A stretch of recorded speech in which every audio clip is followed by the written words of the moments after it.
Andersen's Fairy Tales by Hans Christian Andersen. The Snow Queen. First story, which treats of a mirror and of the splinters. Now then, let us begin.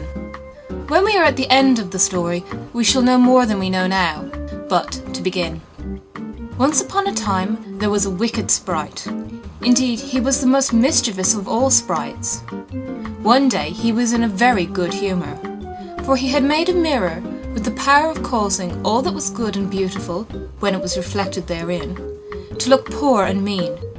But that which was good for nothing and looked ugly was shown magnified and increased in ugliness.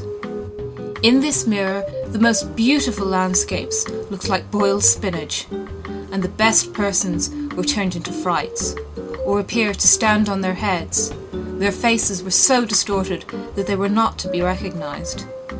And if anyone had a mole, you might be sure that it would be magnified and spread over both nose and mouth. "That's glorious fun," said the sprite.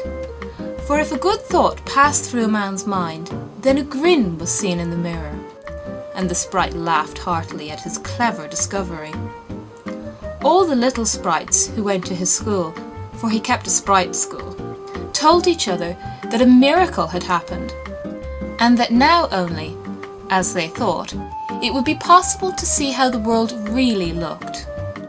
They ran about with the mirror, and at last there was not a land or a person who was not represented distorted in the mirror. So then they thought they would fly up into the sky and have a joke there. The higher they flew at the mirror, the more terribly it grinned. They could hardly hold it fast. Higher and higher still they flew, nearer and nearer to the stars, when suddenly the mirror shook so terribly with grinning that it flew out of their hands and fell to the earth, where it was dashed in 100 million and more pieces. And now it worked much more evil than before, for some of these pieces were hardly so large as a grain of sand, and they flew about in the wide world, and when they got into people's eyes, there they stayed. And then the people saw everything perverted, or only had an eye for that which was evil. This happened because the very smallest bit had the same power which the whole mirror had possessed. Some persons even got a splinter in their heart, and then it made one shudder, for their heart became like a lump of ice. Some of the broken pieces were so large that they were used for window panes, through which one could not see one's friends. Other pieces were put into spectacles, and that was a sad affair when people put on their glasses to see well and rightly. Then the wicked sprite laughed till he almost choked, for all this tickled his fancy. The fine splinters still flew about in the air, and now we shall hear what happened next. Second story, a little boy and a little girl. In a large town, where there are so many houses and so many people that there is no room left for everybody to have a little garden, and where on this account most persons are obliged to content themselves with flowers in pots, there lived two little children, who had a garden somewhat larger than a flower pot. They were not brother and sister, but they cared for each other as much as if they were. Their parents lived exactly opposite. They inhabited two garrets, and where the roof of the one house joined to that of the other, and the gutter ran along the extreme end of it, there was to each house a small window. One needed only to step over the gutter to get from one window to the other. The children's parents had large wooden boxes there, in which vegetables for the garden were planted, and little rose trees besides. There was a rose in each box, and they grew splendidly. They now thought of placing the boxes across the gutter, so that they nearly reached from one window to the other, and looked just like two walls of flowers. The tendrils of the peas hung down over the boxes, and the rose trees shot up long branches, twined round the windows, and then bent towards each other. It was almost like a triumphant arch of foliage and flowers. The boxes were very high, and the children knew that they must not creep over them, so that they often obtained permission to get out of the windows to each other, and to sit on their little stools among the roses, where they could play delightfully. In the winter, there was an end of this pleasure. The windows were often frozen over, but then They heated copper farthings on the stove and laid the hot farthings on the window pane. And then they had a capital peephole, quite nicely rounded, and out of each peeped a gentle, friendly eye. It was the little boy and the little girl who were looking out. His name was Kay, hers was Gerda. In summer, with one jump, they could get to each other, but in the winter they were obliged first to go down the long stairs and then up the long stairs again, and out of doors there was quite a snowstorm. It is the white bees that are swarming, said Kay's old grandmother. Do the white bees choose a queen? Asked the little boy, for he knew that the honeybees always have one. Yes, said the grandmother. She flies where the swarm hangs in the thickest clusters. She is the largest of all, and she can never remain quietly on the earth, but goes up again into the black clouds. Many a winter's night she flies through the streets of the town and peeps in at the windows, and then they freeze in so wondrous a manner that they look like flowers.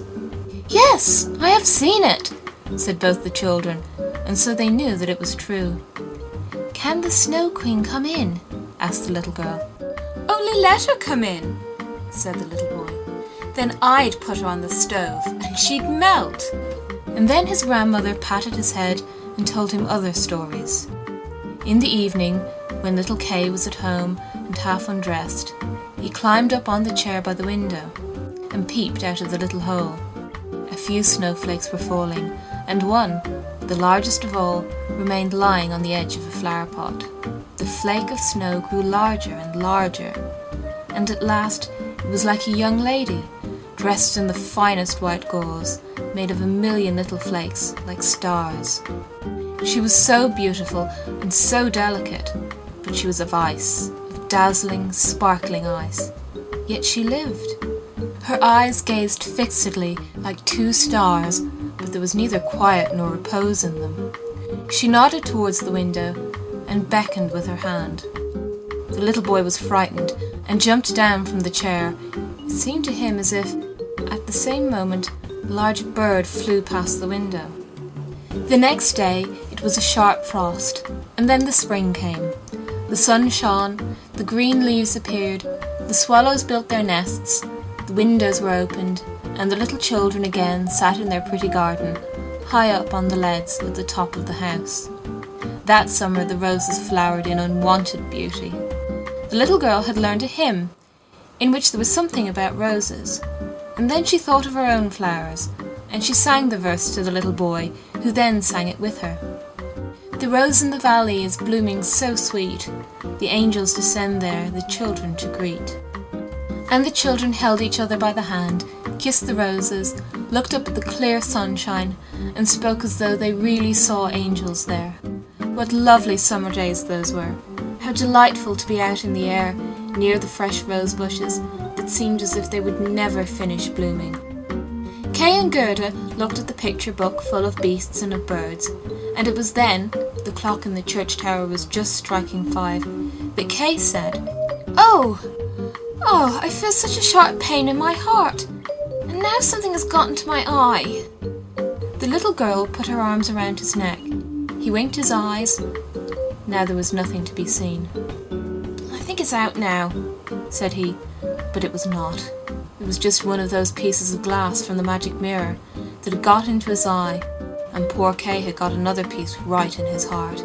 It will soon become like ice. It did not hurt any longer, but there it was.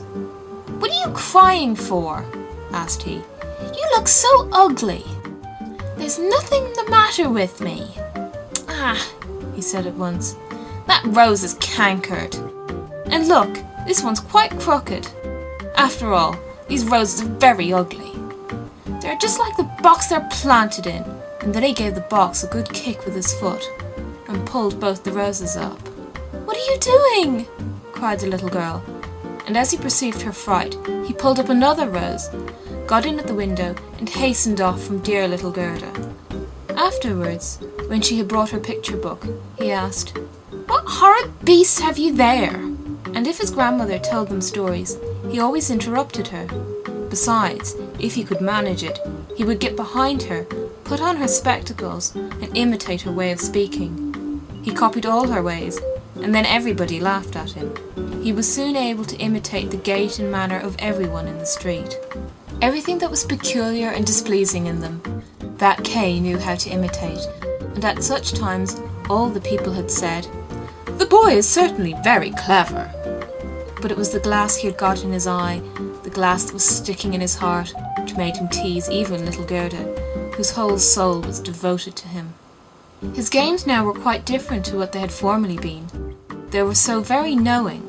One winter's day, when the flakes of snow were flying about, he spread the skirts of his blue coat and caught the snow as it fell.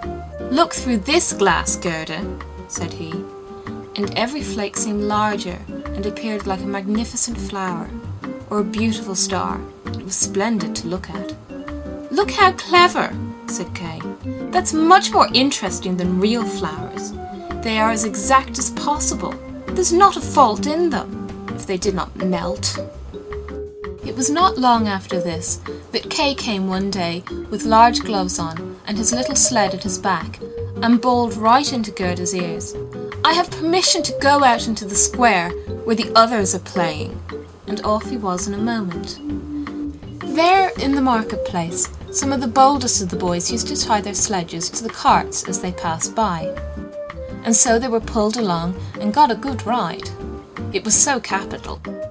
Just as they were in the very height of their amusement, a large sled passed by. It was painted quite white, and there was someone in it, wrapped up in a rough white mantle of fur, with a rough white fur cap on his head. The sled drove round the square twice, and Kay tied on his sled as quickly as he could, and off he drove with it. On they went, quicker and quicker into the next street, and the person who drove turned round to Kay and nodded to him in a friendly manner, just as if they knew each other. Every time he was going to untie his sled, the person nodded to him, and then Kay sat quiet, and so on they went, till they came outside the gates of the town. Then the snow began to fall so thickly that the little boy could not see an arm's length before him, but still on he went. When suddenly he let go the string he held in his hand in order to get loose from the sled, but it was of no use. Still the little vehicle rushed on with the quickness of the wind. He then cried as loud as he could, but no one heard him. The snow drifted and the sled flew on, and sometimes it gave a jerk, as though they were driving over hedges and ditches. He was quite frightened, and he tried to repeat the Lord's Prayer, but all he could do, he was only able to remember the multiplication table. The snowflakes grew larger and larger, till at last they looked just like great white fowls. Suddenly they flew on one side. The large sled stopped, and the person who drove rose up. It was a lady. Her cloak and cap were of snow. She was tall and of slender figure, and of a dazzling whiteness. It was the Snow Queen. "We have travelled fast," said she, "but it is freezingly cold.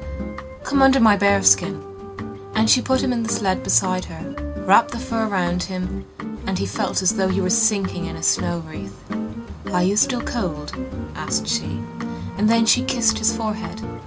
Ah, it was colder than ice. It penetrated to his very heart, which was already almost a frozen lump. It seemed to him as if he were about to die, but a moment more, and it was quite congenial to him, and he did not remark on the cold that was around him. "My sledge! Don't forget my sledge!" It was the first thing he thought of. It was there, tied to one of the white chickens, who flew along with it on his back behind the large sledge. The Snow Queen kissed Kay once more, and then he forgot little Gerda, grandmother, and all whom he'd left at his home. "Now you will have no more kisses," said she, "or else I should kiss you to death." Kay looked at her. She was very beautiful. A more clever or a more lovely countenance he could not fancy to himself. And she no longer appeared of ice as before, when she sat outside the window and beckoned to him. In his eyes she was perfect.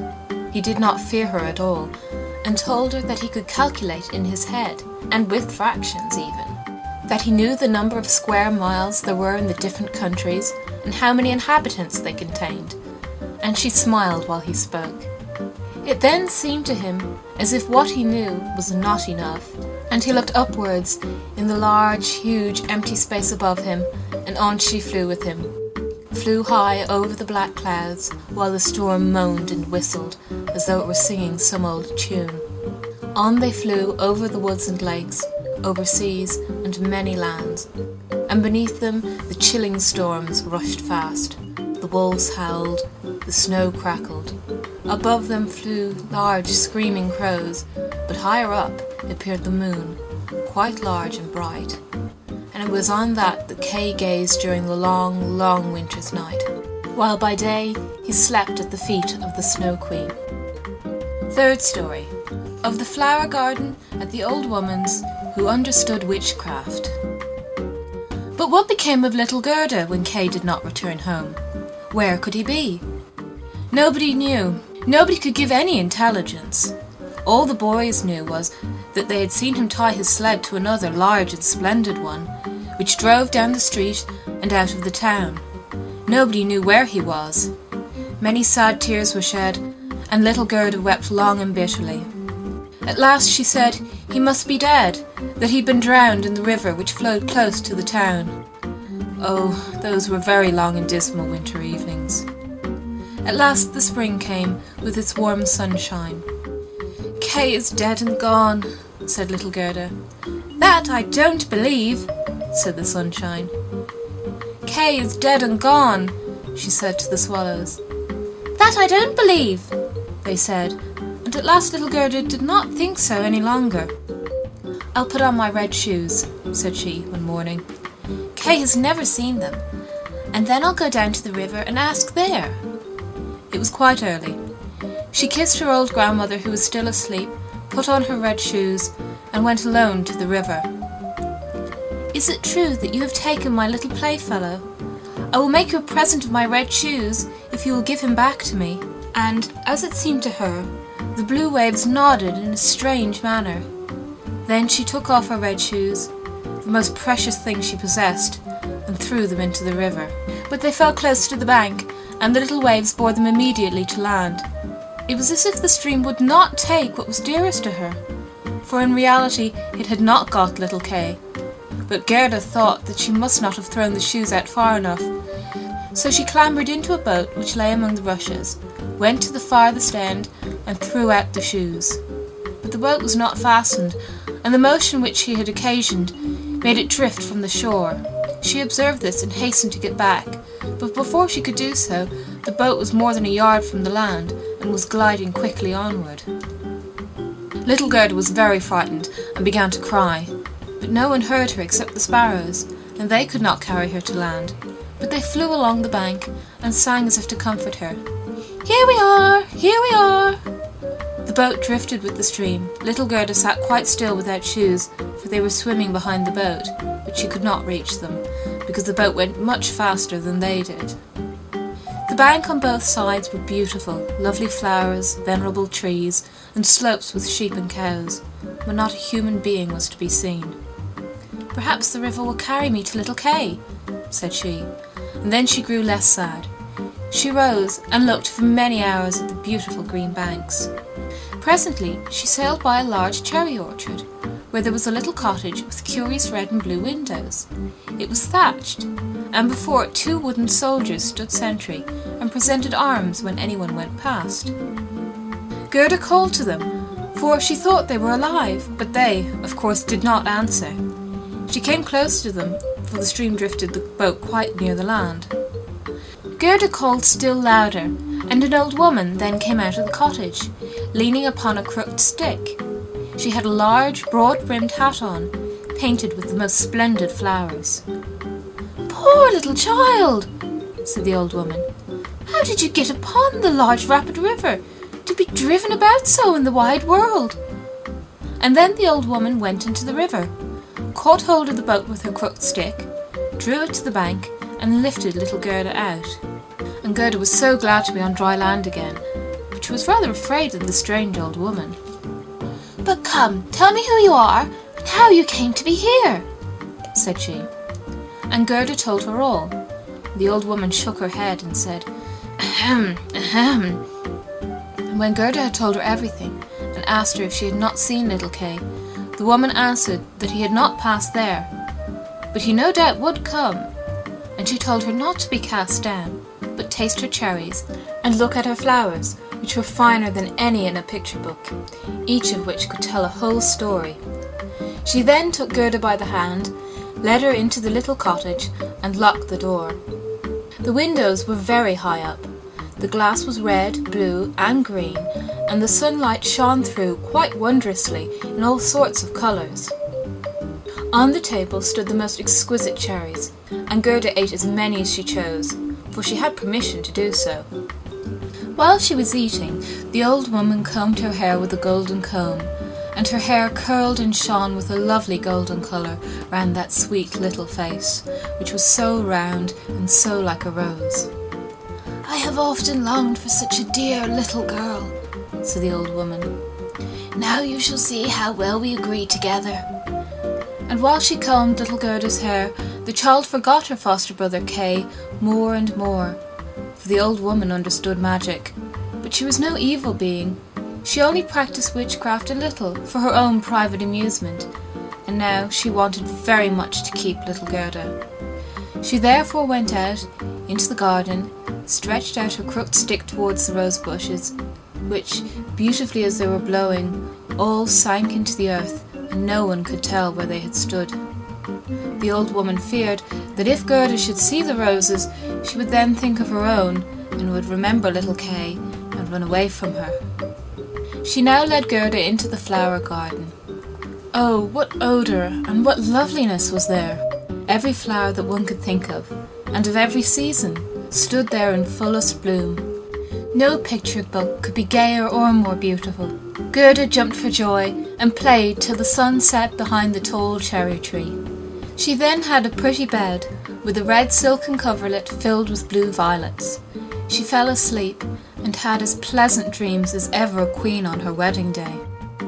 The next morning she went to play with the flowers in the warm sunshine, and thus passed away a day. Gerda knew every flower, and, numerous as they were, it still seemed to Gerda that one was wanting, though she did not know which. One day, while she was looking at the hat of the old woman, painted with flowers, the most beautiful of them all seemed to her to be a rose. The old woman had forgotten to take it from her hat when she made the others vanish in the earth. But so it is when one's thoughts are not collected. "What?" said Gerda. "Are there no roses here?" And she ran about amongst the flower beds and looked, but there was not one to be found. She then sat down and wept, but her hot tears fell just where Rosebush had sunk, and when her warm tears watered the ground, the tree shot up suddenly, as fresh and blooming as when it had been swallowed up.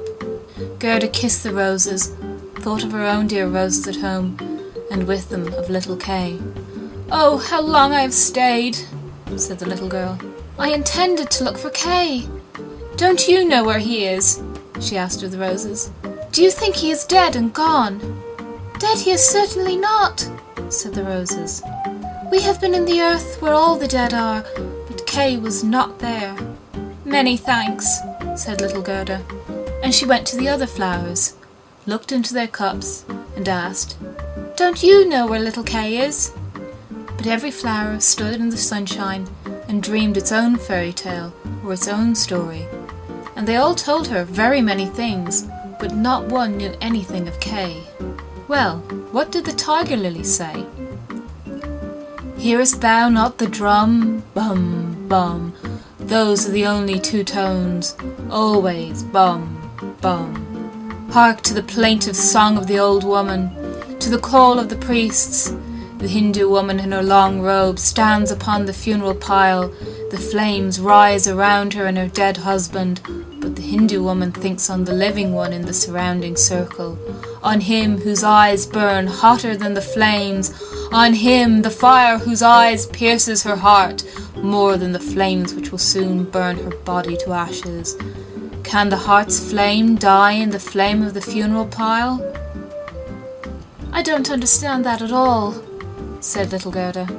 "That is my story," said the lily. "What did the convolvulus say?" "Projecting over a narrow mountain path, there hangs an old feudal castle. Thick evergreens grow on the dilapidated walls, and round the altar where a lovely maiden is standing. She bends over the railing and looks out upon the rose. No fresher rose hangs on the branches than she. No apple blossom carried away by the wind is more buoyant. How her silken robe is rustling. Is he not yet come?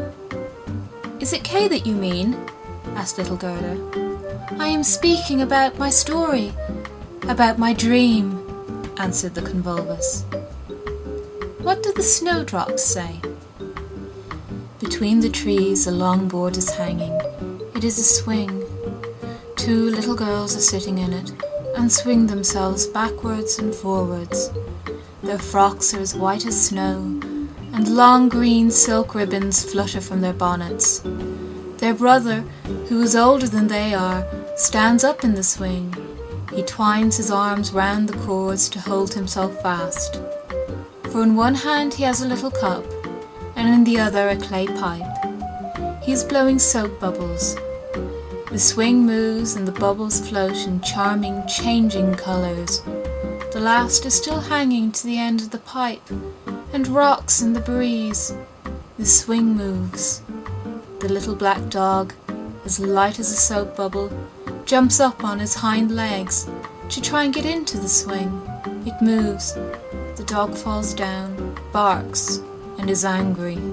They tease him. The bubble bursts. A swing, a bursting bubble. Such is my song. What you relate may be very pretty, but you tell it in so melancholy a manner, and do not mention Kay. What do the hyacinths say? There were once upon a time 3 sisters, quite transparent and very beautiful. The robe of the one was red, and that of the second blue, and that of the third white.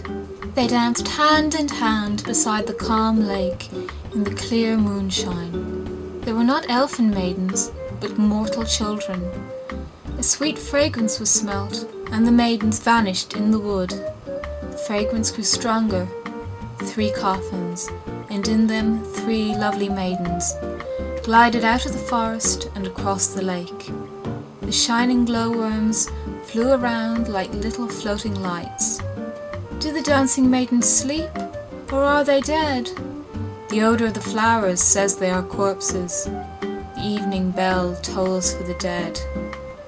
You make me quite sad, said little Gerda.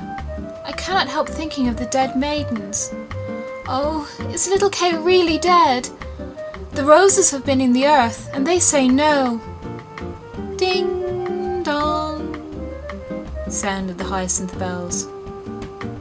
We do not toll for little Kay. We do not know him. That is our way of singing, the only one we have. And Gerda went to the ranunculuses that looked forth from among the shining green leaves. You are a little bright sun, said Gerda. Tell me if you know where I can find my playfellow. And the ranunculuses shone brightly, and looked again at Gerda. What song could the ranunculus sing? It was one that said nothing about Kay either. In a small court the bright sun was shining in the first days of spring. The beams glided down the white walls of a neighbour's house, and close by the fresh yellow flowers were growing, shining like gold in the warm sun rays. An old grandmother was sitting in the air. Her granddaughter, the poor and lovely servant, was just coming for a short visit. She knows her grandmother. There was gold, pure virgin gold in that blessed kiss. There, that is my little story, said the ranunculus. My poor old grandmother, sighed Gerda. Yes, she is longing for me, no doubt. She is sorrowing for me, as she did for little Kay. But I will soon come home, and then I will bring Kay with me. It is of no use asking the flowers. They only know their own old rhymes, and can tell me nothing. And then she tucked up her frock to enable her to run quicker, but the narcissus gave her a knock on the leg, just as she was going to jump over it. So she stood still, looked at the long yellow flower, and asked, You perhaps know something. and she bent down to the narcissus. And what did it say? I can see myself! I can see myself! Oh, how odorous I am! Up in the little garret there stands, half-dressed, a little dancer. She stands now on one leg, now on both. She despises the whole world, yet she lives only in imagination. She pours water out of the teapot over a piece of stuff, which she holds in her hand. It is the bodice. Cleanliness is a fine thing. The white dress is hanging on the hook. It was washed in the teapot and dried on the roof. She puts it on, ties a saffron-coloured kerchief round her neck, and then the gown looks whiter. I can see myself! I can see myself! That's nothing to me, said little Gerda. That does not concern me. And then off she ran to the further end of the garden. The gate was locked, but she shook the rusted bolt till it was loosened, and the gate opened, and little Gerda ran off barefooted into the wide world. She looked around her thrice, but no one followed her. At last she could run no longer. She sat down on a large stone, and when she looked about her, she saw that the summer had passed. It was late in the autumn, but that one could not remark in the beautiful garden, where there was always sunshine, and where there were flowers the whole year round. Dear me, how long I've stayed, said Gerda. Autumn has come. I must not rest any longer. And she got up to go further. Oh, how tender and wearied her little feet were. All around it looked so cold and raw. The long willow leaves were quite yellow, and the fog dripped from them like water. One leaf fell after the other, and the sloes only stood full of fruit, which set one's teeth on edge. Oh, how dark and comfortless it was in the dreary world. Fourth story. The Prince and Princess.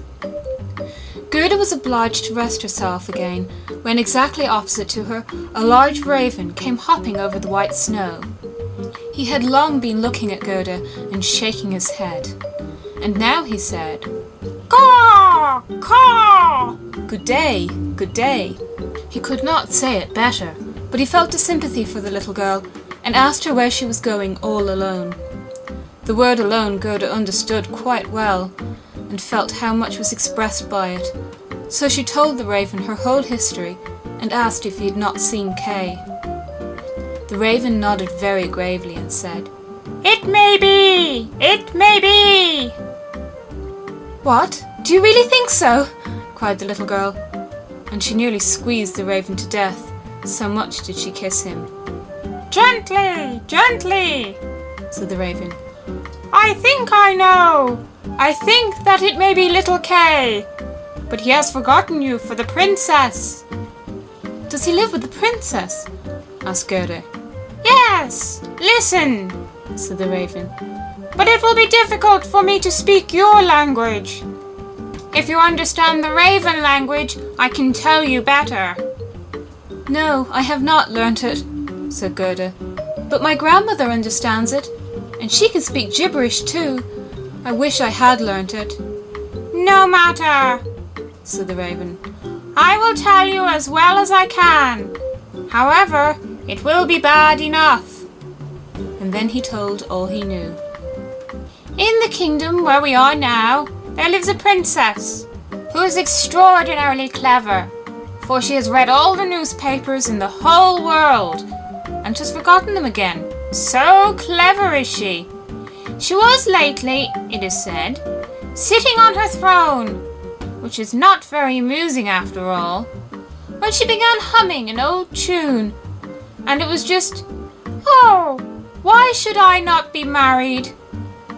That song is not without its meaning," said she, and so then she was determined to marry, but she would have a husband who knew how to give an answer when he was spoken to, not one who looked only as if he were a great personage, for that is so tiresome.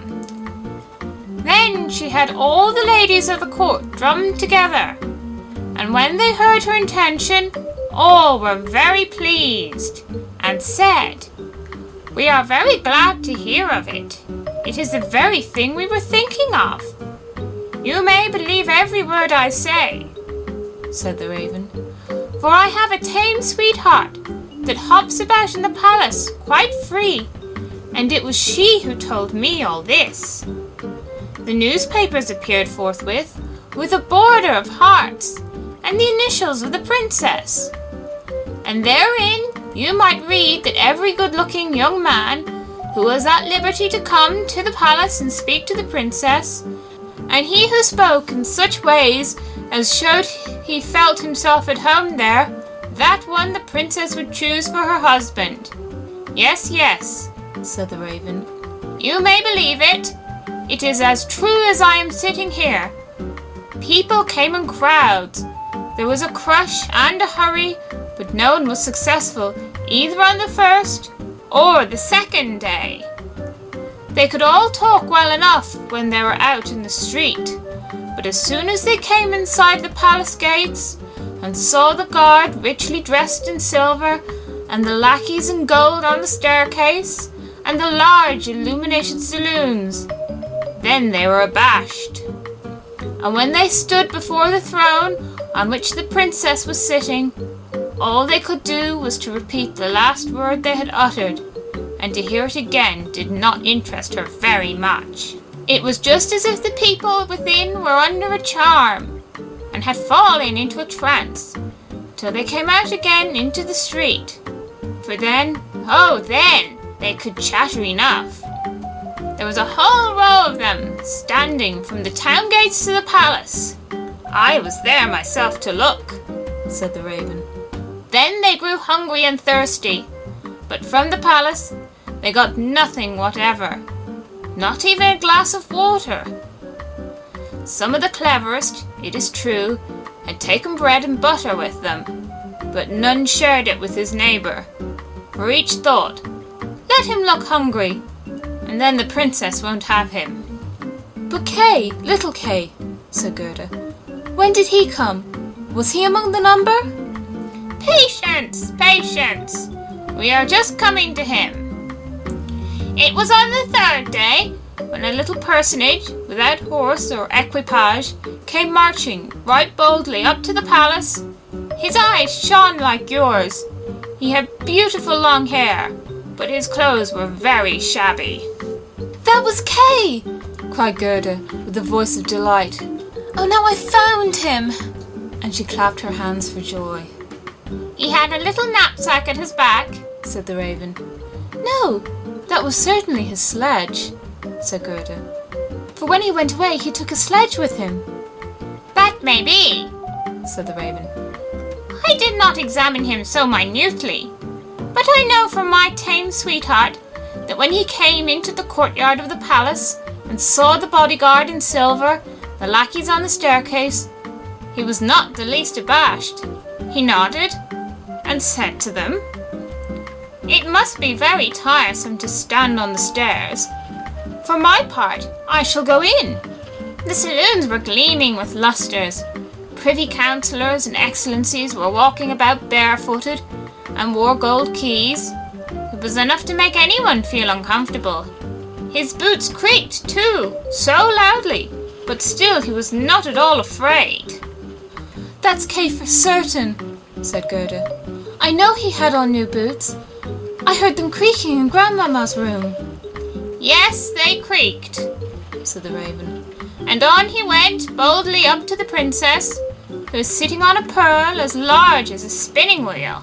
All the ladies of the court, with their attendants and attendants, and all the cavaliers with their gentlemen and gentlemen's gentlemen, stood round. And the nearer they stood to the door, the prouder they looked. It was hardly possible to look at the gentleman's gentleman, so haughtily did he stand in the doorway." "Oh, it must have been terrible," said little Gerda. "And did Kay get the princess?" "Were I not a raven, I should have taken the princess myself, although I am promised. It is said he spoke as well as I speak when I talk raven language. This I learned from my tame sweetheart. He was bold and nicely behaved. He had not come to woo the princess, but only to hear her wisdom. She pleased him, and he pleased her. Yes, yes, for certain, that was Kay, said Gerda. He was so clever, he could reckon fractions in his head. Oh, won't you take me to the palace? That is very easily said, answered the raven. But how are we to manage it? I'll speak to my tame sweetheart about it. She must advise us. For so much I must tell you. Such a little girl as you are will never get permission to enter. Oh, yes, I shall, said Gerda. When Kay hears that I'm here, he will come out directly to fetch me. Wait for me on these steps, said the raven. He moved his head backwards and forwards and flew away. The evening was closing in when the raven returned. Caw, caw, said he. She sends you her compliments, and here is a roll for you. She took it out of the kitchen. Why, there is bread enough. You are hungry, no doubt. It is not possible for you to enter the palace, for you are barefooted. The guards in silver and the lackeys in gold would not allow it. But do not cry. You shall come in still. My sweetheart knows a little back stair that leads to the bedchamber, and she knows where she can get the key of it. And then they went into the garden in the large avenue, where one leaf was falling after the other, and when the lights in the palace had all gradually disappeared, the raven led little Gerda to the back door, which stood half open. Oh, how Gerda's heart beat with anxiety and longing. It was just as if she had been about to do something wrong, and yet she only wanted to find out if little Kay was there. Yes, he must be there. She called to mind his intelligent ways and his long hair, so vividly she could quite see him as he used to laugh when they were sitting under the roses at home. He will, no doubt, be glad to see you, to hear what a long way you have come for his sake, to know how unhappy all at home were when he did not come back. Oh, what a fright, and a joy it was. They were now on the stairs. A single lamp was burning there, and on the floor stood the tame raven, turning her head on every side and looking at Gerda, who bowed as her grandmother had taught her to do. My intended has told me so much good of you, my dear young lady, said the tame raven. Your tale is very affecting. If you will take the lamp, I will go before. We will go straight on, for we shall meet no one. I think there is somebody just behind us, said Gerda, and something rushed past. It was like shadowy figures on the wall, horses with flowing manes and thin legs, huntsmen, ladies, and gentlemen on horseback. They are only dreams, said the raven. They come to fetch the thoughts of the high personages to the chase. 'Tis well, for now you can observe them in bed all the better. But let me find, when you enjoy honour and distinction, that you possess a grateful heart. Tut! That's not worth talking about, said the raven of the woods. Now they entered the first saloon, which was of rose-coloured satin, with artificial flowers on the wall. Here the dreams were rushing past, but they hastened by so quickly that Gerda could not see the high personages. One hall was more magnificent than the other. One might indeed be well abashed, and at last they came into the bedchamber.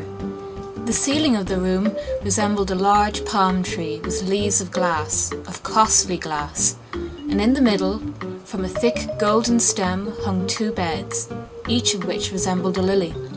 One was white, and in this lay the princess. The other was red, and it was here that Gerda was to look for little Kay. She bent back one of the red leaves and saw a brown neck. Oh, that was Kay. She called him quite loud by the name, held the lamp towards him. The dreams rushed back again into the chamber. He awoke, turned his head, and it was not little Kay. The prince was only like him about the neck, but he was young and handsome. And out of the white lily leaves the princess peeped too, and asked what was the matter. Then little Gerda cried, and told her whole history, and all that the ravens had done for her. "Poor little thing," said the prince and princess. They praised the ravens very much, and told them they were not at all angry with them, but they were not to do so again. However, they should have a reward. "Will you fly about here at liberty?" asked the princess. "Or would you like to have a fixed appointment as court ravens with all the broken bits from the kitchen?" And both the ravens nodded and begged for a fixed appointment, for they thought of their old age and said, "It is a very good thing to have a provision for our old age." And the prince got up and let Gerda sleep in his bed, and more than this he could not do. She folded her little hands and thought, "How good men and animals are," and then fell asleep and slept soundly. All the dreams flew in again, and they now looked like the angels, and they drew a little sledge, in which little Kay sat and nodded his head. But the whole was only a dream, and therefore it all vanished as soon as she awoke. The next day she was dressed from head to foot in silk and velvet. They offered to let her stay at the palace and lead a happy life, but she begged to have a little carriage with a horse in front and for a small pair of shoes. Then, she said, she would again go forth in the wide world and look for Kay. Shoes and a muff were given her, and she was too dressed very nicely. And when she was about to set off, a new carriage stopped before the door. It was of pure gold, and the arms of the prince and princess shone like a star upon it. The coachman, the footman, and the outriders, for outriders there were too, all wore golden crowns. The prince and princess assisted her into the carriage themselves, and wished her all success. The Raven of the Woods, who was now married, accompanied her for the first 3 miles. He sat beside Gerda, for he could not bear riding backwards. The other ravens stood in the doorway and flapped her wings. She could not accompany Gerda, because she suffered from headache, since she had had a fixed appointment and ate so much. The carriage was lined inside with sugar plums, and in the seats were fruits and gingerbread. "Farewell, farewell!" cried the prince and princess, and Gerda wept, and the raven wept. Thus passed the first miles, and then the raven bade her farewell, and this was the most painful separation of all. He flew into a tree and beat his black wings as long as he could see the carriage, that shone from afar like a sunbeam. Fifth story, The Little Robber Maiden. They drove through the dark wood, but the carriage shone like a torch, and it dazzled the eyes of the robbers, so that they could not bear to look at it. "'Tis gold! 'Tis gold!" they cried, and they rushed forward, seized the horses, knocked down the little postilion, the coachman, and the servants, and pulled little Gerda out of the carriage. How plump, how beautiful she is! She must have been fed on nut kernels," said the old female robber, who had a long scrubby beard and bushy eyebrows that hung down over her eyes.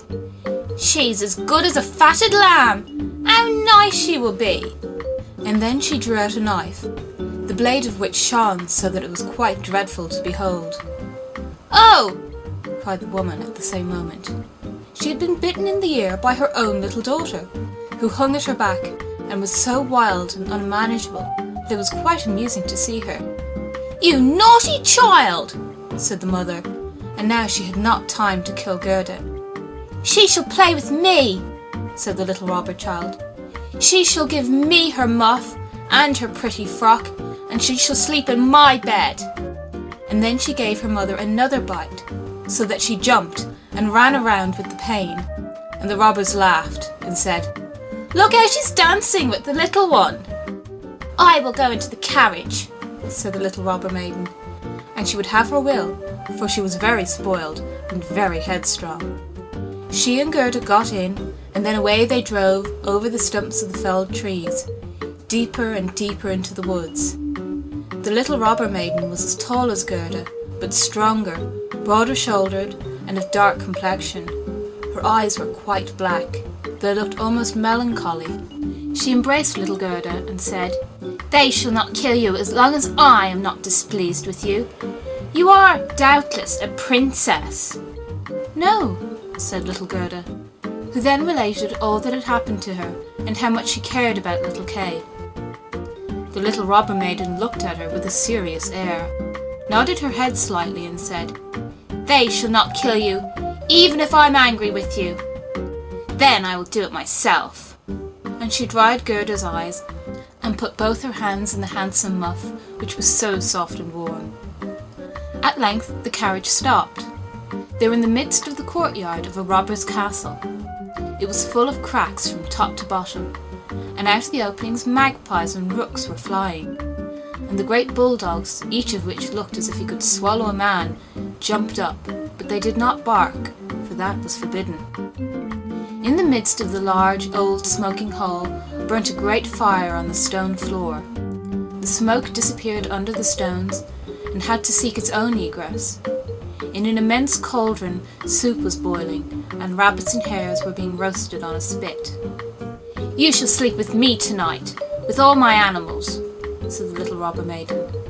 They had something to eat and drink, and then went into a corner where straw and carpets were lying. Beside them, on laths and perches, sat nearly 100 pigeons, all asleep, seemingly. But yet they moved a little when the robber maiden came. "They are all mine," said she, at the same time seizing one that was next to her by the legs, and shaking it so that its wings fluttered. "Kiss it!" cried the little girl, and flung the pigeon into Gerda's face.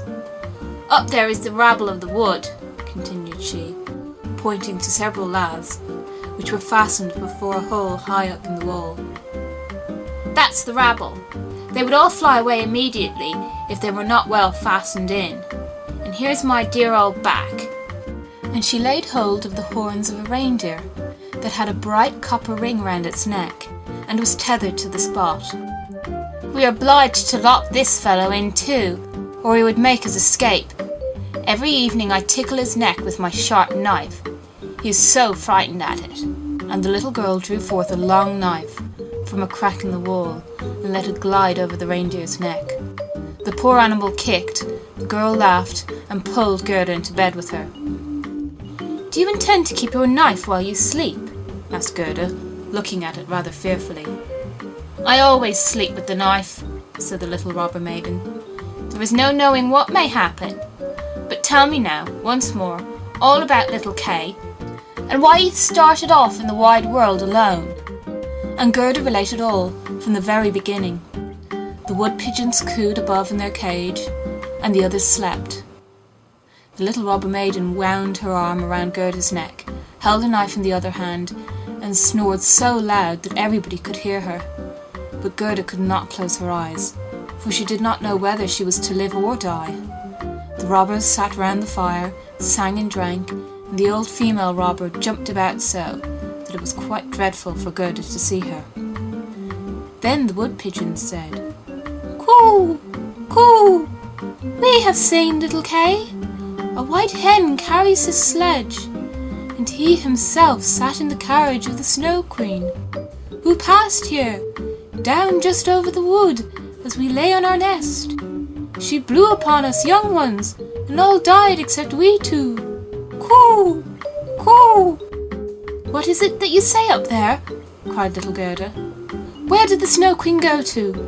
Do you know anything about it?" "She has no doubt gone to Lapland, for there is always snow and ice there. Only ask the reindeer, who's tethered there." "Ice and snow is there. There it is, glorious and beautiful," said the reindeer. "One can spring about in the large shining valleys. The Snow Queen has her summer tent there, but her fixed abode is high up, towards the North Pole, on the island called Spitzbergen." "Oh, Kay, poor little Kay," sighed Gerda. "Do you choose to be quiet?" said the robber maiden. "If you don't, I shall make you." In the morning, Gerda told her all that the wood pigeons had said, and the little maiden looked very serious. But she nodded her head and said, "That's no matter, that's no matter. Do you know where Lapland lies?" she asked of the reindeer. "Who should know better than I?" said the animal. His eyes rolled in his head. "I was born and bred there. There I leapt about on the fields of snow." "Listen," said the robber maiden to Gerda. "You see that the men are gone, but my mother is still here, and will remain. However, towards the morning she takes a draught out of the large flask, and then she sleeps a little. Then I will do something for you." She now jumped out of bed, flew to her mother, with her arms round her neck and pulling her by the beard, said, "Good morrow, my own sweet nanny goat of a mother." And her mother took hold of her nose and pinched it till it was red and blue. But this was all done out of pure love. When the mother had taken a sup at her flask and was having a nap, the little robber maiden went to the reindeer and said, "I should very much like to give you still many a tickling with the sharp knife, for then you're so amusing. However, I will untether you and help you out, so that you may go back to Lapland. But you must make good use of your legs, and take this little girl for me to the palace of the Snow Queen, where her playfellow is. You have heard, I suppose, all she said, for she spoke loud enough, and you were listening." The reindeer gave a bound for joy. The robber maiden lifted up little Gerda and took the precaution to bind her fast on the reindeer's back. She even gave her a small cushion to sit on. "Here are your worsted leggings, for it will be cold, but the muff I shall keep for myself, for it is so very pretty. But I do not wish you to be cold. Here is a pair of lined gloves of my mother's.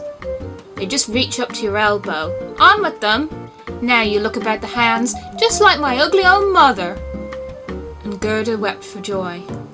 "I can't bear to see you fretting," said the little robber maiden. "This is just the time when you ought to look pleased. Here are 2 loaves and a ham for you, so that you won't starve." The bread and the meat were fastened to the reindeer's back. The little maiden opened the door, called in all the dogs, and then with her knife cut the rope that fastened the animal, and said to him, "Now off with you, but take good care of the little girl." And Gerda stretched out her hands in the large wadded gloves towards the robber maiden and said, "Farewell!" And the reindeer flew on over bush and bramble, through the great wood, over moor and heath, as fast as he could go. "Tch! Tch!" was heard in the sky. It was just as if somebody was sneezing. "These are my old northern lights," said the reindeer. "Look how they gleam." And on he now sped, still quicker. Day and night on he went. The loaves were consumed, and the ham too, and now they were in Lapland. 6th story. The Lapland Woman and the Finland Woman. Suddenly they stopped before a little house, which looked very miserable. The roof reached to the ground, and the door was so low that the family were obliged to creep upon their stomachs when they went in or out. Nobody was at home except an old Lapland woman who was dressing fish by the light of an oil lamp. And the reindeer told her the whole of Gerda's history, but first of all his own, for that seemed to him of greater importance. Gerda was so chilled that she could not speak. "Poor thing," said the Lapland woman. "You have far to run still. You have more than 100 miles to go before you get to Finland. There the Snow Queen has her country house and burns blue lights every evening. I will give you a few words from me, which I will write on a dried haberdine, for paper I have none. This you can take with you to the Finland woman, and she will be able to give you more information than I can."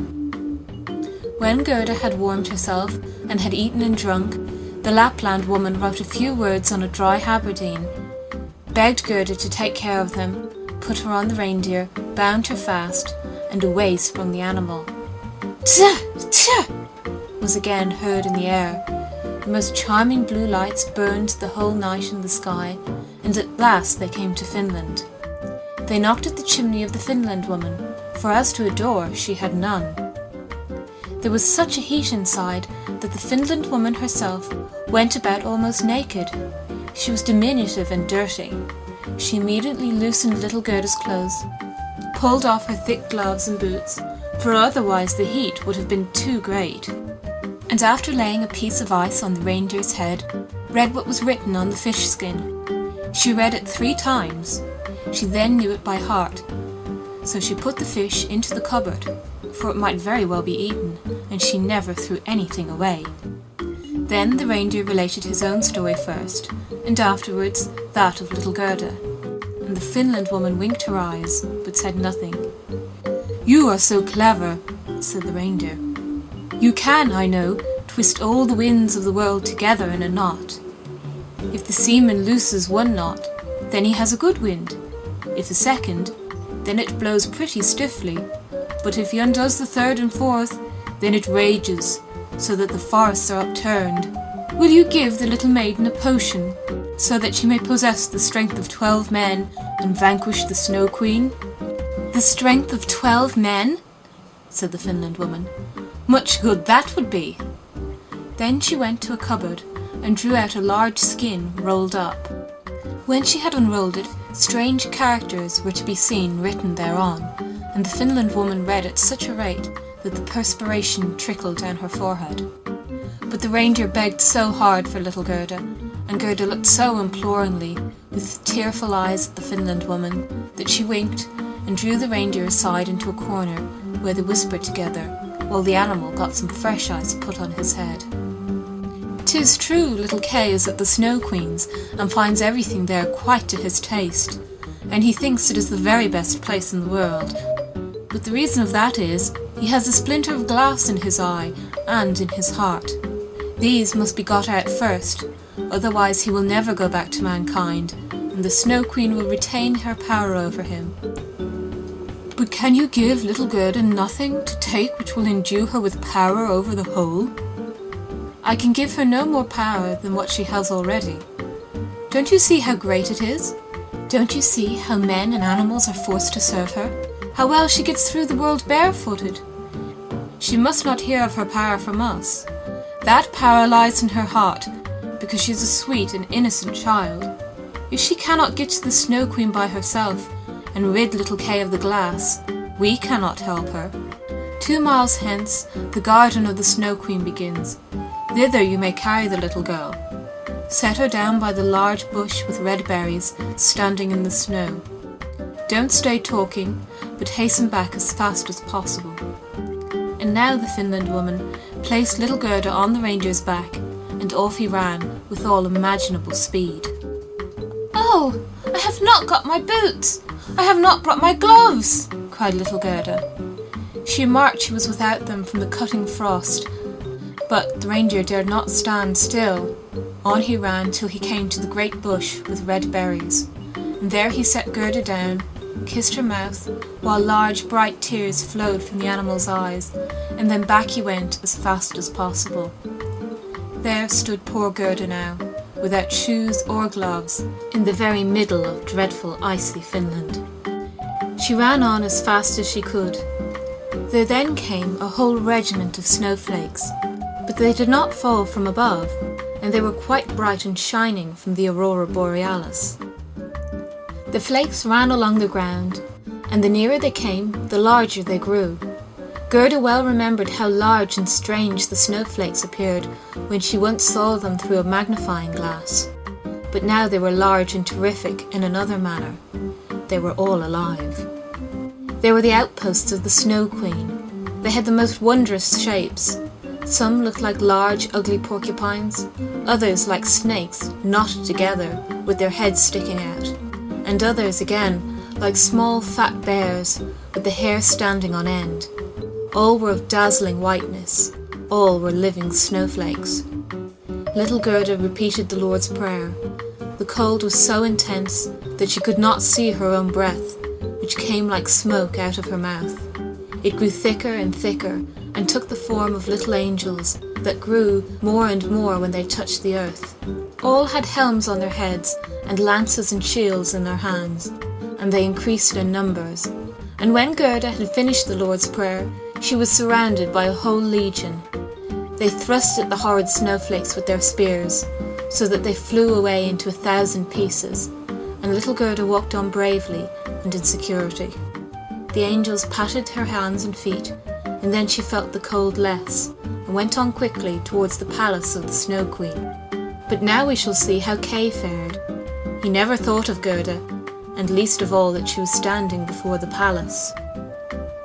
7th story. What took place in the palace of the Snow Queen, and what happened afterward. The walls of the palace were of driving snow, and the windows and doors of cutting winds. There were more than 100 holes there, according as the snow was driven by the winds. The largest was many miles in extent. All were lighted up by the powerful aurora borealis, and all were so large, so empty, so icy cold, and so resplendent. Mirth never reigned there. There was never even a little bear ball with the storm for music, while the polar bears went on their hind legs and showed off their steps. Never a little tea party of white young lady foxes. Vast, cold and empty were the halls of the Snow Queen. The northern lights shone with such precision that one could tell exactly when they were at their highest or lowest degree of brightness. In the middle of the empty, endless hall of snow was a frozen lake. It was cracked in 1,000 pieces, but each piece was so like the other that it seemed the work of a cunning artificer. In the middle of this lake sat the Snow Queen when she was at home, and then she said she was sitting in the mirror of understanding, and that this was the only one and the best thing in the world. Little Kay was quite blue, yes, nearly black with cold, but he did not observe it, for she had kissed away all feelings of cold from his body, and his heart was a lump of ice. He was dragging along some pointed flat pieces of ice, which he laid together in all possible ways, for he wanted to make something with them, just as we have little flat pieces of wood to make geometrical figures with, called the Chinese puzzle. Kay made all sorts of figures, the most complicated, for it was an ice puzzle for the understanding. In his eyes the figures were extraordinarily beautiful, and of the utmost importance, for the bit of glass which was in his eye caused this. He found whole figures which represented a written word, but he never could manage to represent just the word he wanted. That word was eternity, and the Snow Queen had said, "If you can discover that figure, you shall be your own master, and I shall make you a present of the whole world and a pair of new skates." But he could not find it out. "I am going now to warm lands," said the Snow Queen. "I must have a look down into the black cauldrons." It was the volcanoes Vesuvius and Etna that she meant. "I will give them just a coating of white, for that is as it ought to be. Besides, it is good for the oranges and the grapes." And then away she flew, and Kay sat quite alone in the empty halls of ice that were miles long, and looked at the blocks of ice, and thought till his skull was almost cracked. There he sat, quite benumbed and motionless. One would have imagined he was frozen to death. Suddenly little Gerda stepped through the great portal into the palace. The gate was formed of cutting winds, but Gerda repeated her evening prayer, and the winds were laid as though they slept, and the little maiden entered the vast, empty, cold halls. There she beheld Kay. She recognized him, flew to embrace him, and cried out, her arms firmly holding him the while, "Kay! Sweet little Kay! Have I found you at last?" But he sat quite still, benumbed and cold. Then little Gerda shed burning tears, and they fell on his bosom. They penetrated to his heart. They thawed the lumps of ice and consumed the splinters of the looking-glass. He looked at her, and she sang the hymn, "The rose in the valley is blooming so sweet, and the angels descend there the children to greet." Hereupon Kay burst into tears. He wept so much that the splinter rolled out of his eye, and he recognized her and shouted, "Gerda! Sweet little Gerda! Where have you been so long? And where have I been?" He looked round him. "How cold it is here," said he. "How empty and cold!" And he held fast by Gerda, who laughed and wept for joy. It was so beautiful that even the blocks of ice danced about for joy, and when they were tired and laid themselves down, they formed exactly the letters which the Snow Queen had told him to find out. So now he was his own master. He would have the whole world and a pair of new skates into the bargain. Gerda kissed his cheeks, and they grew quite blooming. She kissed his eyes, and they shone like her own. She kissed his hands and feet, and he was again well and merry. The Snow Queen might come back as soon as she liked. There stood his discharge, written in resplendent masses of ice. They took each other by the hand and wandered forth out of the large hall. They talked of their old grandmother and of the roses upon the roof, And wherever they went, the wind ceased raging, and the sun burst forth. And when they reached the bush with the red berries, they found the reindeer waiting for them. He had brought another, a young one with him, whose udder was filled with milk, which he gave to the little ones, and kissed their lips. They then carried Kay and Gerda, first to the Finland woman, where they warmed themselves in the warm room, and learnt what they were to do on their journey home, and then they went to the Lapland woman, who made some new clothes for them and repaired their sledges. The reindeer and the young hind leaped along beside them and accompanied them to the boundary of the country. Here the first vegetation peeped forth. Here Kay and Gerda took leave of the Lapland woman. "Farewell, farewell," they all said, and the first green buds appeared. The first little birds began to chirp, and out of the wood came, riding on a magnificent horse which Gerda knew, it was one of the leaders in the golden carriage, a young damsel with a bright red cap on her head and armed with pistols. It was the little robber maiden, who, tired of being at home, had determined to make a journey to the north, and afterwards in another direction, if that did not please her. She recognized Gerda immediately, and Gerda knew her too. It was a joyful meeting. "You are a fine fellow for tramping about," she said to little Kay. "I should like to know, faith, if you deserve that one should run from one end of the world to the other for your sake." But Gerda patted her cheeks and inquired for the prince and princess. "They are gone abroad," said the other. "But the raven?" asked little Gerda. "Oh, the raven is dead," she answered. "His tame sweetheart is a widow, and wears a bit of black worsted round her leg. She laments most piteously, but it's all mere talk and stuff. Now tell me, what have you been doing, and how you managed to catch him?" And Gerda and Kay both told their story. "And schnip, schnapp, schnurr, basselur," said the robber maiden, and she took the hands of each, and promised that if she should some day pass through the town where they lived, she would come and visit them. And then away she rode. Kay and Gerda took each other's hand.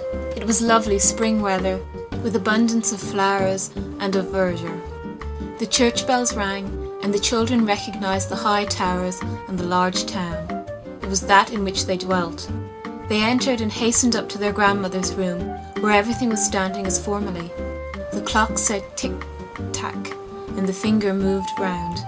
But as they entered, they remarked that they were now grown up. The roses on the leads hung blooming in at the open window. There stood the little children's chairs, and Kay and Gerda sat down on them, holding each other by the hand. They had both forgotten the cold, empty splendour of the Snow Queen, as though it had been a dream. The grandmother sat in the bright sunshine and read aloud from the Bible. "Unless ye become as little children, ye cannot enter the kingdom of heaven."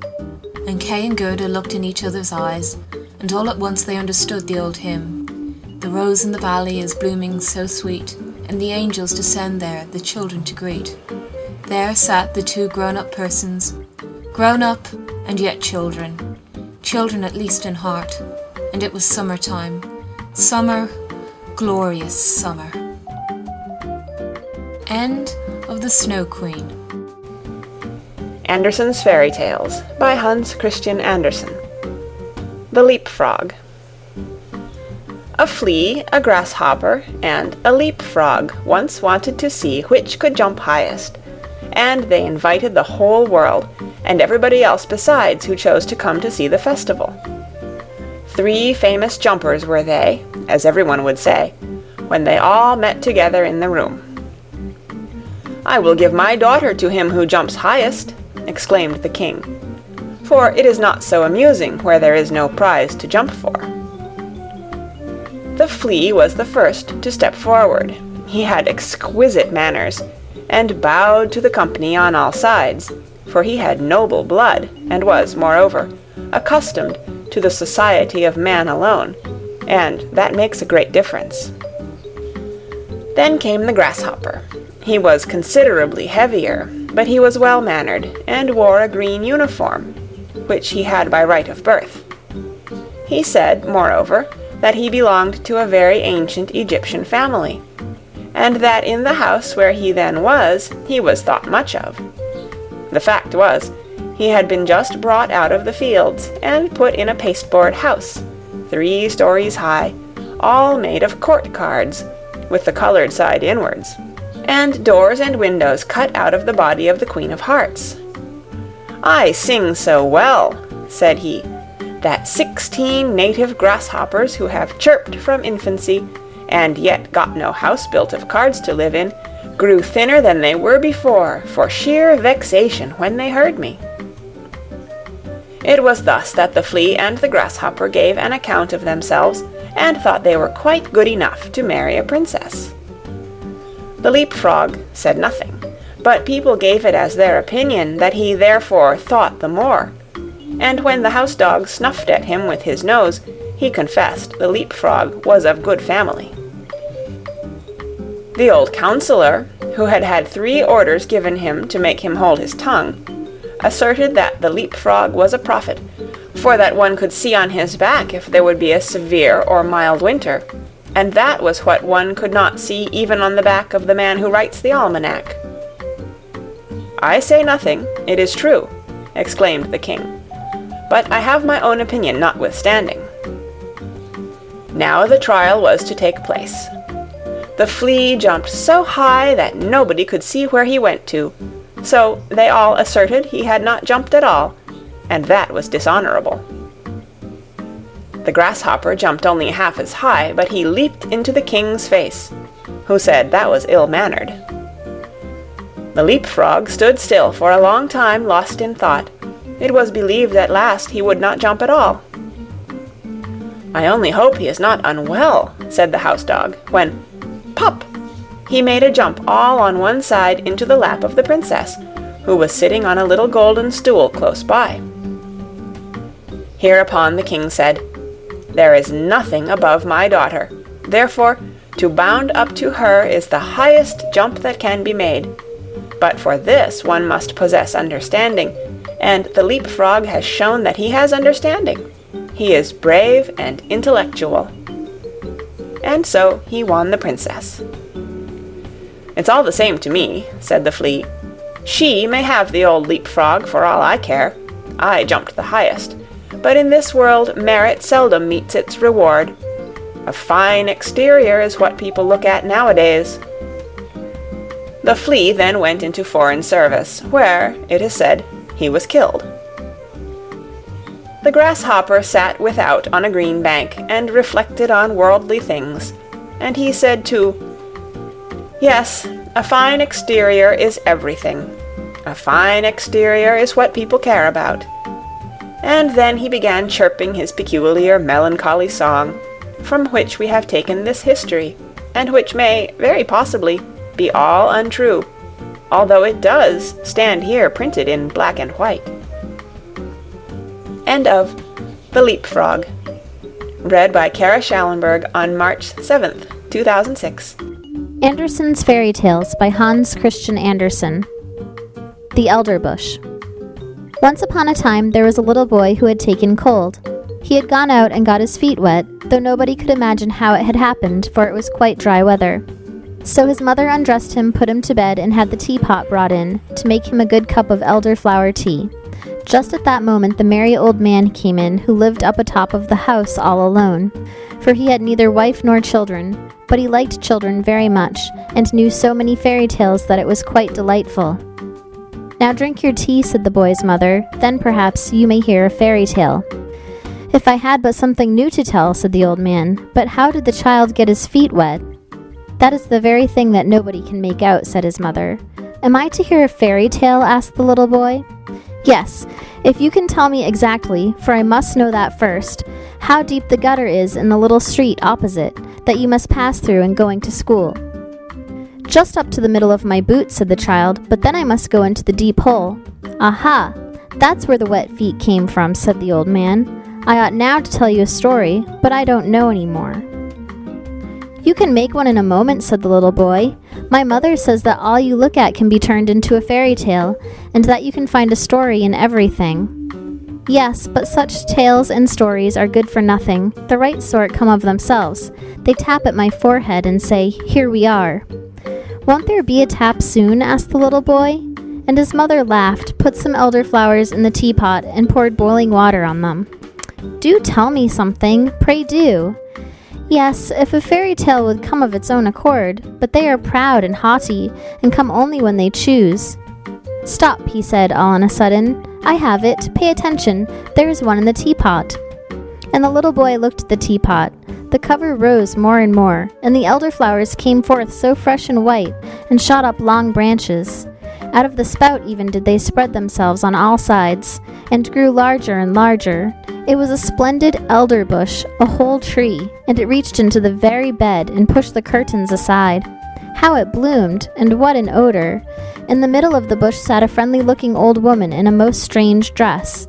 It was quite green, like the leaves of the elder, and was trimmed with large white elder flowers, so that at first one could not tell whether it was a stuff or a natural green in real flowers. "What's that woman's name?" asked the little boy. "The Greeks and Romans," said the old man, "called her a dryad, but that we do not understand. The people who live in the new booths have a much better name for her. They call her Old Granny, and she it is to whom you are to pay attention. Now listen, and look at the beautiful elder bush. Just such another large blooming elder tree stands near the new booths. It grew there in the corner of a little miserable courtyard, and under it sat of an afternoon, in the most splendid sunshine, two old people, an old seaman and his old wife. They had great-grandchildren, and were soon to celebrate the 50th anniversary of their marriage, but they could not exactly recollect the date, and Old Granny sat in the tree, and looked as pleased as now. I know the date, said she, but those below her did not hear her, for they were talking about old times. Yes, can't you remember when we were very little, said the old seaman, and ran and played about? It was the very same courtyard where we now are, and we stuck slips in the ground and made a garden. I remember it well, said the old woman. I remember it quite well. We watered the slips, and one of them was an elder bush. It took root, put forth green shoots, and grew up to be the large tree under which we old folks are now sitting. To be sure, said he, and there in the corner stood a water pail where I used to swim my boats. True, but first we went to school to learn somewhat, said she, and then we were confirmed. We both cried, but in the afternoon we went up the round tower and looked down on Copenhagen and far, far away over the water. Then we went to Fredericksburg, where the king and the queen were sailing about in their splendid barges. But I had a different sort of sailing to that later, and that too for many a year, a long way off on great voyages. Yes, many a time I have wept for your sake, said she.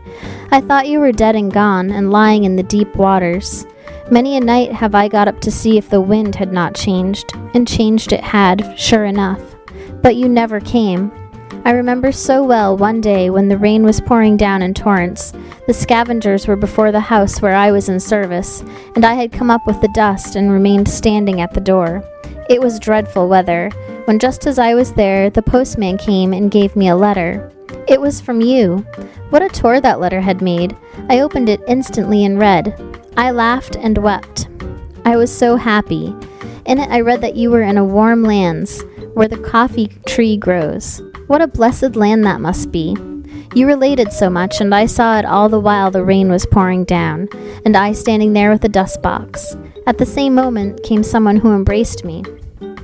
Yes, but you gave him a good box on his ear that made it tingle.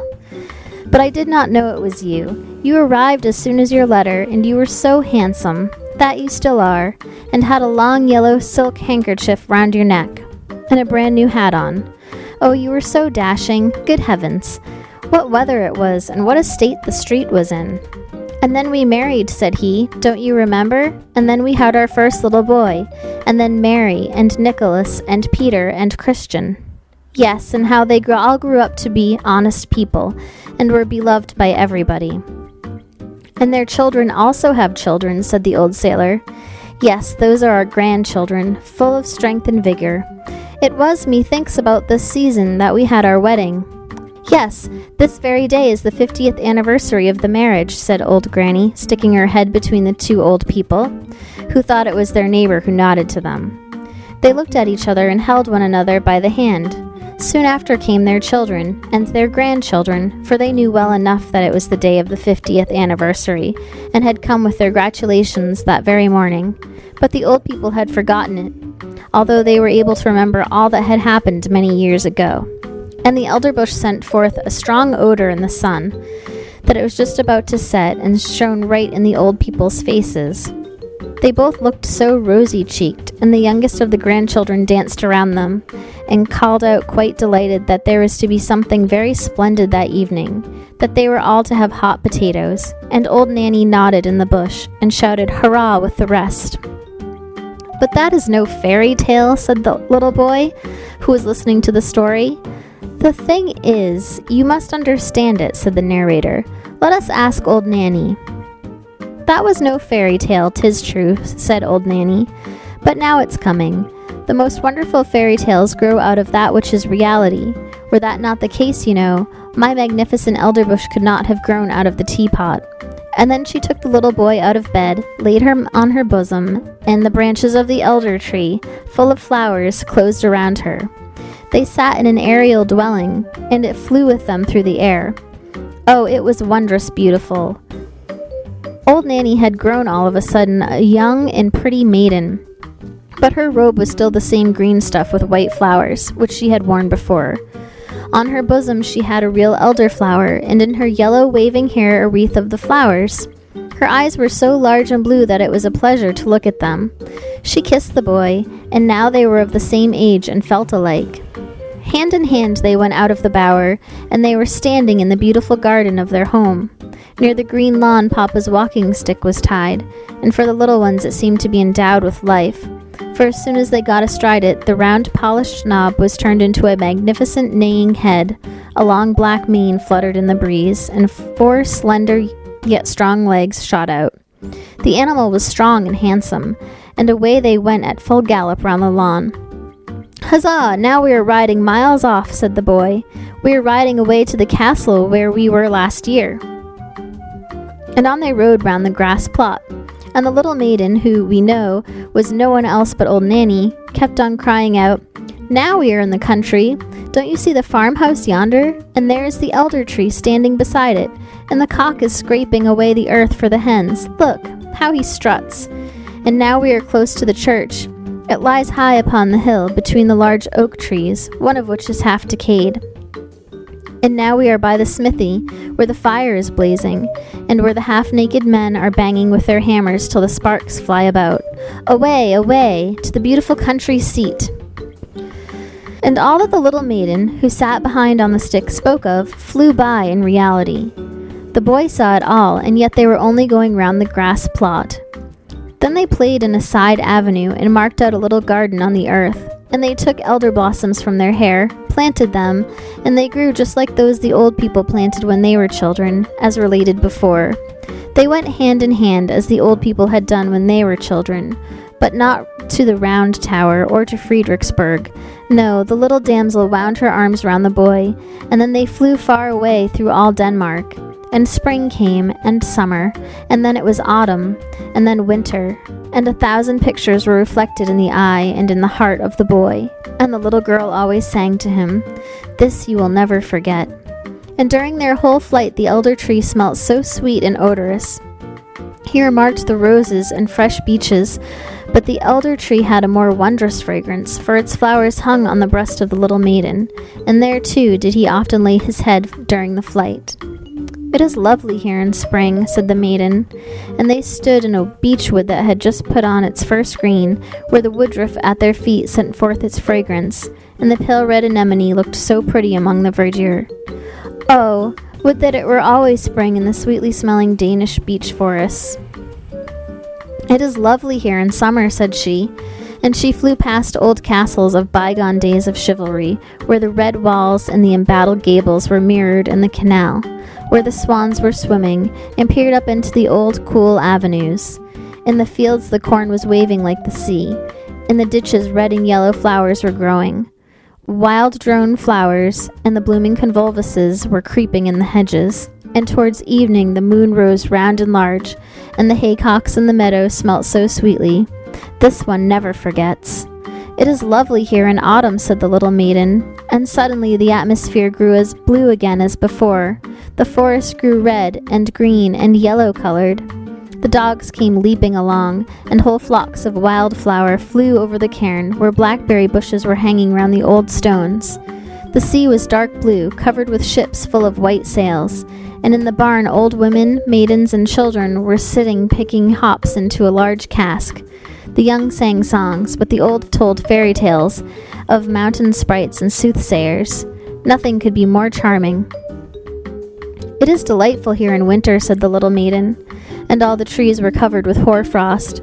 They looked like white corals. The snow crackled underfoot, as if one had new boots on, and one falling star after the other was seen in the sky. The Christmas tree was lighted in the room, presents were there, and good humor reigned. In the country the violin sounded in the room of the peasant, the newly baked cakes were attacked. Even the poorest child said, "It is really delightful here in winter." Yes, it was delightful, and the little maiden showed the boy everything, and the elder tree still was fragrant, and the red flag and the white cross was still waving. The flag under which the old seamen in the new booths had sailed. And the boy grew up to be a lad, and was to go forth in the wide world far, far away to warm lands where the coffee tree grows. But at his departure the little maiden took an elder blossom from her bosom and gave it to him to keep, and it was placed between the leaves of his prayer book. And when in foreign lands he opened the book, it was always at the place where the keepsake flower lay. And the more he looked at it, the fresher it became. He felt as if it were the fragrance of the Danish groves, and from among the leaves of the flowers he could distinctly see the little maiden peeping forth with her bright blue eyes. And then she whispered, "It is delightful here in spring, summer, autumn, and winter," and 100 visions glided before his mind. Thus passed many years, and he was now an old man, and sat with his old wife under the blooming tree. They held each other by the hand, as the old grandfather and grandmother yonder in the new booths did, and they talked exactly like them of old times and of the 50th anniversary of their wedding. The little maiden with the blue eyes and her elder blossoms in her hair sat in the tree, nodded to both of them, and said, "Today is the 50th anniversary." And then she took 2 flowers out of her hair and kissed them.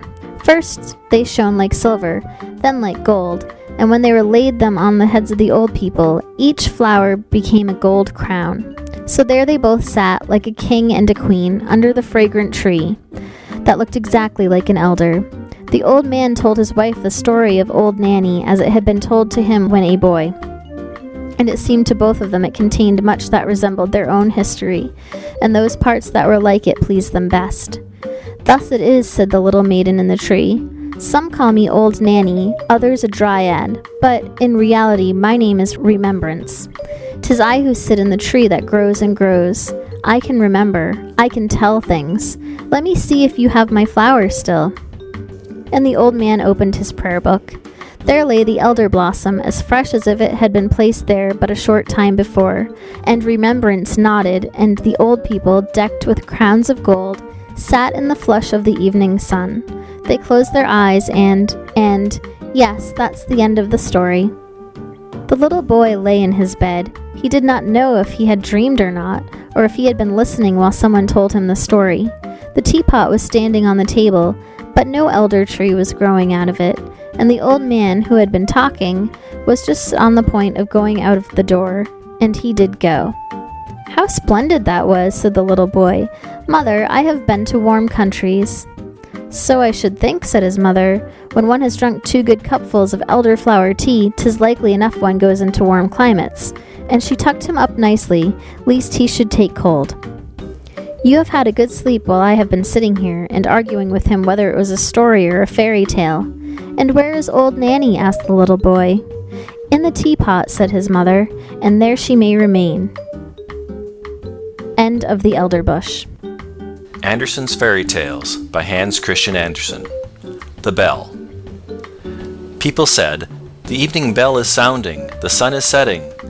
For a strange wondrous tone was heard in the narrow streets of a large town. It was like the sound of a church bell, but it was only heard for a moment, for the rolling of the carriages and the voices of the multitude made too great a noise. Those persons who were walking outside the town, where the houses were farther apart, with gardens or little fields between them, could see the evening sky still better, and heard the sound of the bell much more distinctly. It was as if the tones came from a church in the still forest. People looked thitherward, and felt their minds attuned most solemnly. A long time passed, and people said to each other, "I wonder if there is a church out in the wood. The bell has a tone that is wondrous sweet. Let us stroll thither and examine the matter nearer." And the rich people drove out, and the poor walked. But the way seemed strangely long to them. And when they came to a clump of willows which grew on the skirts of the forest, they sat down, and looked up at the long branches, and fancied they were now in the depth of the green wood. The confectioner of the town came out, and set up his booth there, and soon after came another confectioner, who hung a bell over his stand, as a sign or ornament, but it had no clapper, and it was tarred over to preserve it from the rain. When all the people returned home, they said it had been very romantic, and that it was quite a different sort of thing to a picnic or tea party. There were 3 persons who asserted they had penetrated to the end of the forest, and that they had always heard the wondrous sounds of the bell, but it had seemed to them as if it had come from the town. One wrote a poem about it, and said the bell sounded like the voice of a mother to a good dear child, and that no melody was sweeter than the tones of the bell. The king of the country was also observant of it, and vowed that he who could discover whence the sounds proceeded should have the title of universal bell ringer, even if it were not really a bell. Many persons now went to the wood for the sake of getting the place, but only one returned with a sort of explanation, for nobody went far enough, that one not further than the others. However, he said that the sound proceeded from a very large owl in a hollow tree, a sort of learned owl, that continually knocked its head against the branches. But whether the sound came from his head or from the hollow tree, that no one could say with certainty. So now he got the place of universal bell ringer, and wrote yearly a short treatise on the owl, but everybody was just as wise as before. It was the day of confirmation. The clergyman had spoken so touchingly, the children who were confirmed had been greatly moved. It was an eventful day for them. From children, they became all at once grown-up persons. It was as if their infant souls were now to fly all at once into persons with more understanding. The sun was shining gloriously. The children that had been confirmed went out of the town, and from the wood was borne towards them the sounds of the unknown bell, with wonderful distinctness. They all immediately felt a wish to go thither, all except 3. One of them had to go home to try on a ball dress, for it was just the dress and the ball which had caused her to be confirmed this time, for otherwise she would not have come. The other was a poor boy who had borrowed his coat and boots to be confirmed in from the innkeeper's son, and he was to give them back by a certain hour. The third said that he never went to strange places if his parents were not with him, that he had always been a good boy hitherto, and would still be so now that he was confirmed, and that one ought not to laugh at him for it. The others, however, did make fun of him after all. There were 3, therefore, that did not go. The others hastened on. The sun shone, the birds sang, and the children sang too, and each held the other by the hand, for as yet they had none of them any high office, and were all of equal rank in the eye of God. But 2 of the youngest soon grew tired, and both returned to town. 2 little girls sat down and twined garlands, so they did not go either. And when the others reached the willow tree, where the confectioner was, they said, "Now we are there." In reality, the bell does not exist. It is only a fancy that people have taken into their heads. At the same moment, the bell sounded deep in the wood, so clear and solemnly that 5 or 6 determined to penetrate somewhat further. It was so thick and the foliage so dense that it was quite fatiguing to proceed. Woodruff and anemones grew almost too high. Blooming convolvulus and blackberry bushes hung in long garlands from tree to tree, where the nightingale sang and the sunbeams were playing. It was very beautiful, but it was no place for girls to go. Their clothes would get so torn. Large blocks of stone lay there, overgrown with moss of every color. The fresh spring bubbled forth and made a strange gurgling sound. "That surely cannot be the bell," said one of the children, lying down and listening. "This must be looked to." So he remained and let the others go on without him. They afterwards came to a little house, made of branches and the bark of trees. A large wild apple tree bent over it, as if it would shower down all its blessings on the roof, where roses were blooming. The long stems twined round the gable on which there hung a small bell. Was it that which people had heard? Yes, everybody was unanimous on the subject, except one, who said that the bell was too small and too fine to be heard at so great a distance, and besides, it was very different tones to those that could move a human heart in such a manner. It was a king's son who spoke, whereon the others said, "Such people always want to be wiser than everybody else." They now let him go on alone, and as he went, his breast was filled more and more with the forest solitude, but he still heard the little bell with which the others were so satisfied, and now and then, when the wind blew, he could also hear the people singing who were sitting at tea where the confectioner had his tent. But the deep sound of the bell rose louder. It was almost as if an organ were accompanying it, and the tones came from the left hand, the side where the heart is placed. A rustling was heard in the bushes, and a little boy stood before the king's son, a boy in wooden shoes, and with so short a jacket that one could see what long wrists he had. Both knew each other. The boy was that one among the children who could not come because he had to go home and return his jacket and boots to the innkeeper's son. This he had done, and was now going on in wooden shoes and in his humble dress, for the bell sounded with so deep a tone and with such strange power that proceed he must. "Why then can we go together?" said the king's son. But the poor child that had been confirmed was quite ashamed. He looked at his wooden shoes, pulled at the short sleeves of his jacket, and said that he was afraid he could not walk so fast. Besides, he thought that the bell must be looked for to the right, for that was the place where all sorts of beautiful things were to be found. "But there we should not meet," said the king's son, nodding at the same time to the poor boy, who went into the darkest, thickest part of the wood, where thorns tore his humble dress, and scratched his face and hands and feet till they bled. The king's son got some scratches too, but the sun shone on his path, and it was him that we will follow, for he was an excellent and resolute youth. "I must and will find the bell," he said, "even if I am obliged to go to the end of the world." The ugly apes sat upon the trees and grinned. "Shall we thrash him?" they said. "Shall we thrash him? He is the son of a king." But on he went, without being disheartened, deeper and deeper into the wood, where the most wonderful flowers were growing. There stood white lilies with blood-red stamina, sky-blue tulips, which shone as they waved in the winds, and apple trees, the apples of which looked exactly like large soap bubbles. So only think how the trees must have sparkled in that sunshine.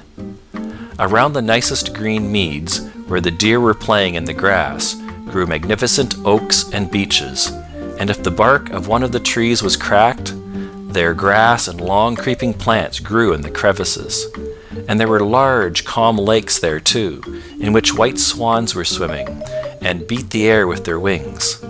The king's son often stood still and listened. He thought the bell sounded from the depths of these still lakes, but then he remarked again that the tone proceeded not from there, but farther off, from out the depths of the forest. The sun now set. The atmosphere glowed like fire. It was still in the woods, so very still, and he fell on his knees, sung his evening hymn, and said, "I cannot find what I seek. The sun is going down, and night is coming, the dark, dark night. Yet perhaps I may be able once more to see the round red sun before he entirely disappears. I will climb up yonder rock." And he seized hold of the creeping plants and the roots of trees, climbed up the moist stones where the water snakes were writhing and the toads were croaking, and he gained the summit before the sun had gone quite down. How magnificent was the sight from this height! The sea, the great, the glorious sea, that dashed its long waves against the coast, was stretched out before him. And yonder, where sea and sky meet, stood the sun, like a large shining altar, all melted together in the most glowing colors. And the wood and the sea sang a song of rejoicing, and his heart sang with all the rest. All nature was a vast holy church in which the trees and the buoyant clouds were the pillars, flowers and grass the velvet carpeting, and heaven itself the large cupola. The red colors above faded away as the sun vanished, but 1,000,000 stars were lighted, 1,000,000 lamps shone, and the king's son spread out his arms towards heaven, and wood and sea. When at the same moment, coming by a path to the right, appeared in his wooden shoes and jacket the poor boy who had been confirmed with him. He had followed his own path, and had reached the spot just as soon as the son of the king had done. They ran towards each other and stood together hand in hand in the vast church of nature and of poetry, while over them sounded the invisible holy bell. Blessed spirits floated around them and lifted up their voices in a rejoicing hallelujah. End of The Bell.